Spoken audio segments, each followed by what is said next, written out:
తాను పుట్టి పెరిగిన ప్రాంతంలో పేదరికం రూపుమాపడమే ఆయన ధ్యేయం. యువతకు ఉద్యోగాలు కల్పించడమే ఆయన ఆశయం. తన ప్రాంతాన్ని ప్రపంచ స్థాయి నగరంగా అభివృద్ధి చేయడమే ఆయన లక్ష్యం. ఇందుకోసం పట్టువదలని విక్రమార్కుడిలా శ్రమిస్తూనే ఉన్నారు. చీకట్లను చీల్చుకుంటూ ప్రజల జీవితాల్లో వెలుగును నింపేందుకు చెమట చిందిస్తున్నారు. సొంతంగా 9 అంశాలతో కూడిన ప్రత్యేక మేనిఫెస్టో రూపొందించి జనంలో దూసుకుపోతున్నారు.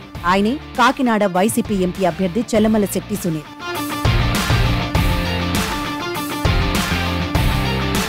కాకినాడ వైసీపీ ఎంపీ అభ్యర్థిగా చెల్లమలశెట్టి సునీల్ పోటీ చేస్తున్నారు. గెలుపే లక్ష్యంగా ప్రచారంలో దూసుకుపోతున్నారు. తన ప్రాంత అభివృద్ధి కోసం దశాబ్ద కాలంగా పోరాటం చేస్తున్నారు. ఈ పోరాటంలో కొన్ని ఎదురుదెబ్బలు తగిలినా పట్టువదలని విక్రమార్కుడిలా ముందుకు సాగుతున్నారు. తాను పుట్టి పెరిగిన ప్రాంతంలోని ప్రజల కష్టాలు తీర్చడం కోసం నిరంతరం పోరాడుతున్నారు. ఇందుకోసం సొంతంగా 9 అంశాలతో కూడిన ప్రత్యేక మేనిఫెస్టో రూపొందించారు.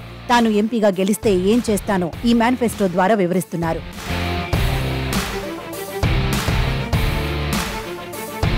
పార్లమెంటు నియోజకవర్గంలో భారీ స్థాయిలో పరిశ్రమలను ఏర్పాటు చేయడమే లక్ష్యంగా పెట్టుకున్నారు. పరిశ్రమలు నెలకొల్పడానికి అపార అవకాశాలున్నప్పటికీ ఇప్పటి వరకు ఎవరూ పట్టించుకోలేదు.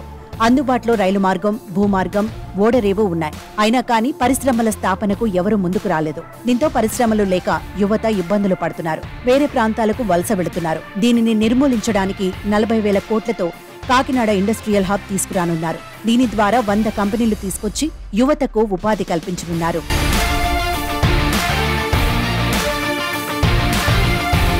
ముఖ్యంగా పేదరికం రూపుమాపడానికి ఆయన కంకణం కట్టుకున్నారు.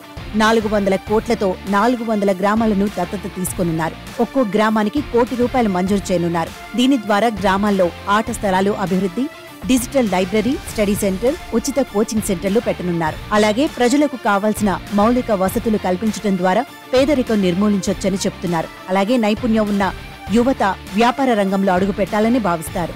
అయితే పెట్టుబడి లేక వెనుకడుగు వేస్తుంటారు. అలాంటి వారి కోసం స్టార్టప్ ఫండ్ క్రియేషన్ మానిటరింగ్ ద్వారా పెట్టుబడి పెట్టనున్నారు. దీంతో వ్యాపారంలో ఎదిగి మరో 10 మందికి ఉపాధి కల్పిస్తారు.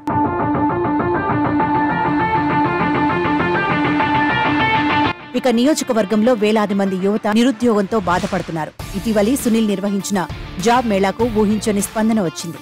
అయితే సరైన నైపుణ్యం లేకపోవడంతో చాలా మంది యువత ఉద్యోగ వేటలో వెనుకపడ్డారు. ఇలాంటి యువత కోసం స్కిల్ డెవలప్మెంట్ ఇన్స్టిట్యూట్ ఏర్పాటు చేసి ఏటా 5 నుండి 6,000 మందికి ఉపాధి కల్పించాలనే లక్ష్యంగా పెట్టుకున్నారు.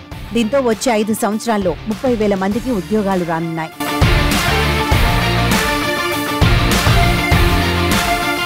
మహిళలు సొంతంగా ఆర్థిక స్వావలంబన కోసం చిన్న తరహా పరిశ్రమల ఏర్పాటుకు సహాయం చేయనున్నారు. మహిళలు ఉద్యోగాల కోసం వలస వెళ్లకుండా సొంతూరులోనే వాళ్ల కాళ్ల మీద వాళ్లు నిలబడేలా చేయనున్నారు.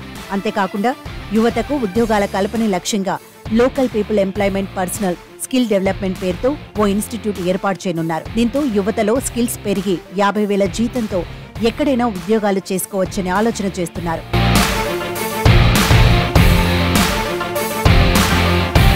నియోజకవర్గం ఎంతో ప్రసిద్ధి చెందిన దేవాలయాలకు నిలయంగా ఉంది. తిరుపతి ద్వారా అంత ప్రసిద్ధి చెందిన అన్నవరం శ్రీ సత్యనారాయణ స్వామి గుడి, పంచారామాల్లో ఒకటైన భీమేశ్వరం టెంపుల్, 2400 సంవత్సరాల క్రితం నిర్మించిన బౌద్ధ స్తూపాలు ఉన్నాయి. వీటికి ప్రచారం కల్పించి ఆ ప్రాంత చరిత్రను ప్రపంచానికి తెలియచేయాలి. దీని ద్వారా టూరిజం డెవలప్ చేయాలని ధ్యేయంగా పెట్టుకున్నారు. ఇలా తాను ఎంపీగా గెలిస్తే నియోజకవర్గం అభివృద్ధి కోసం ఏ పనులు చేస్తాననే విషయం స్పష్టంగా ప్రజలకు వివరిస్తూ ప్రచారంలో దూసుకుపోతున్నారు.